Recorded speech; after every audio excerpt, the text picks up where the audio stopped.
Elden Ring Nightreign is here. It is already turning out to be another massive success for the FromSoft franchise.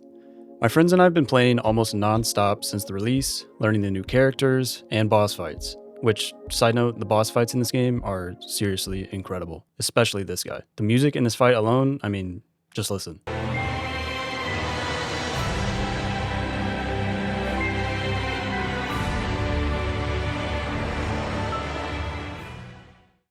Up until this point, we've managed to beat 6 out of the 8 Night Lords, and here's what we've learned so far. Synergizing your relics. Before embarking on a run, either solo or with a team, you'll need to choose a Night Lord to face off against. Each of the 8 Night Lords in Nightreign have status effects, which they are weak against. If the boss you're facing is weak to fire, you can throw on a relic that makes your starting weapon do fire damage. Having weapons and relics that directly target the boss's weakness can make a massive difference in whether or not you win the run. Targeting boss weaknesses not only means that you will deal more damage as a team, but some boss weaknesses, when they're activated, can actually change how the boss will fight you. For instance, the Gaping Jaw boss, when affected by poison, will be staggered and start to throw the poison back up, giving you and your teammates a bit more time and flexibility to attack. Another example of this would be Libra, the Equilibrious Beast. Despite being a boss that deals madness damage, he's actually also susceptible to it. And when madness is inflicted on him, he will no longer be able to do ranged attacks for a short time, and will instead just perform attacks with his staff. So, boss weaknesses can not only give you the leg up, but sometimes can dynamically change the fight and shift the tides in your favor. Making sure to prioritize your weapons and relics that directly target the boss weakness is incredibly important. Your relics can not only help you target the boss weakness, but can also offer more synergy to the character you choose to play. Each character class in Nightreign has specific relics that can be unlocked via their character's specific quest. These special relics will often give huge bonuses to their unique skills, weapon arts, and ultimates. Making sure that your relics synergize well with the task at hand will mean that you start the run off stronger and on the best foot possible, ultimately leading to less time-consuming decisions you have to make as the storm closes in. The next important tip to help you optimize your runs is understand that you need to move quickly and decisively.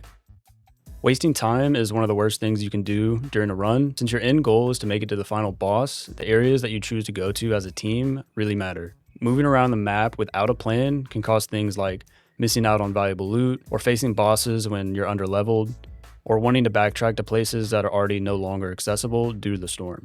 As soon as you start a run, you'll fly in and you'll have a couple seconds to view the map and start planning a route. Right as you land, you'll always have a few field enemies around you that you can defeat quickly and gain a level. From there, you want to plot a route that allows you to maximize your runes and sacred tears. During our first couple of runs, my friends and I were mostly moving around the map anywhere we wanted to go and fighting any boss that we would come across. This isn't always the best idea, since if you can't kill the boss quickly, that means you've lost time that could have been spent on other areas of the map. And if you died to the boss, then you go down a level. This often causes you to want to immediately go back to get your runes, or even try to fight the same boss again. Not moving between your objectives quickly can cause you to get tunnel visioned and can mean the storm will close off other important areas of the map. As my friends and I started to complete more runs, we began to see what the higher priority items and areas were compared to the areas on the map that were worth passing by in the moment. It is important to note that every area on the map is valuable in some capacity and will always guarantee you loot and runes, but it's important that you choose areas that will provide your team the most benefit in the shortest and most efficient amount of time. Here's a good way to understand what items and areas of the map are most valuable to you and your team, depending on what day of the run you are on. Sacred Tears are incredibly valuable since they directly correlate to how many healing flasks you can bring into the boss fight. Flask upgrades are only found within churches on the map, so on day 1 you want to plan a route that lets you get as many flask upgrades as you can. Day 1 is also a good day to find and complete various ruins objectives. Every ruin location on the map will feature some kind of boss and a certain enemy type, and each ruin has an icon beside it dictating what type of loot you will find. Poison ruins have perfumer and other poison enemies, while fire ruins may have flame chariots or fire golems.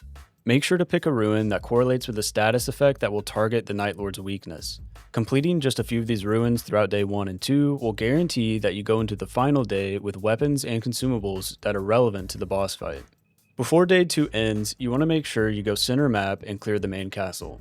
The castle will give you and your team the majority of runes and level ups needed for the run. What's important is that you get there once you're high enough level. Luckier runs can happen and allow you to get to the castle on day 1, but the enemies there are usually pretty tough. The castle will always feature 2 major boss fights, one in the lowest part of the castle and one on the roof, as well as several great enemies throughout. Great enemies will always grant drops where you can choose between weapons, character buffs, or extra runes.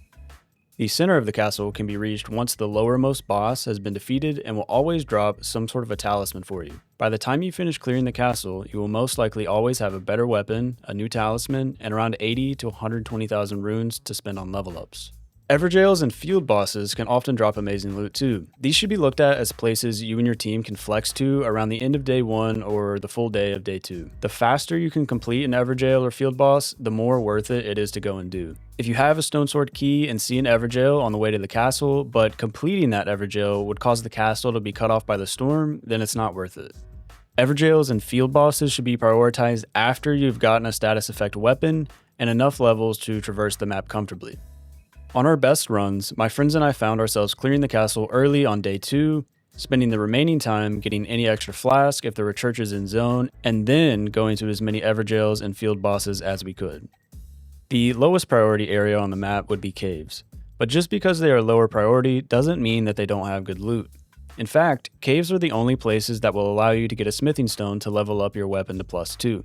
The downside of caves is that it's very easy to spend more time than needed in them. Some caves only have one way in and out, meaning that you'll have to backtrack through enemies in order to get back outside. It's always nice to have an upgraded weapon, but having attack power gained from level ups is always going to be stronger than upgrading your weapon once. Having enough time to complete a cave and get a smithing stone is like an added bonus on top of an already good run. Lastly, make sure to try out all the characters and find one that fits your playstyle.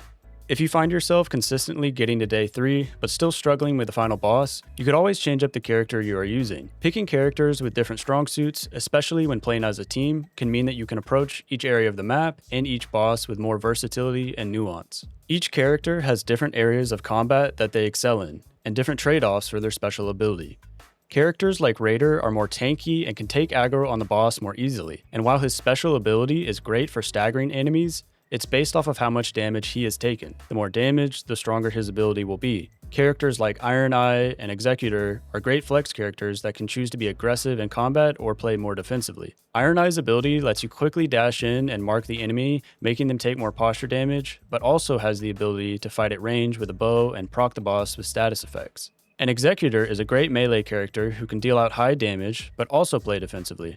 If you are good at hitting your parries, shout out to all my Sekiro players, then you can aggro the boss and parry most of their attacks while your teammates get some quick damage in for free. Make sure to mix up what characters you play so you can decide what the best pairing will be for the Night Lord you are facing. Good luck on your next runs, and if you found this video helpful, consider giving it a like or subscribing. My friend and I upload Souls content and challenge runs on this channel regularly, so be sure to check out our other videos. Thanks for watching, and I'll see you in the next one.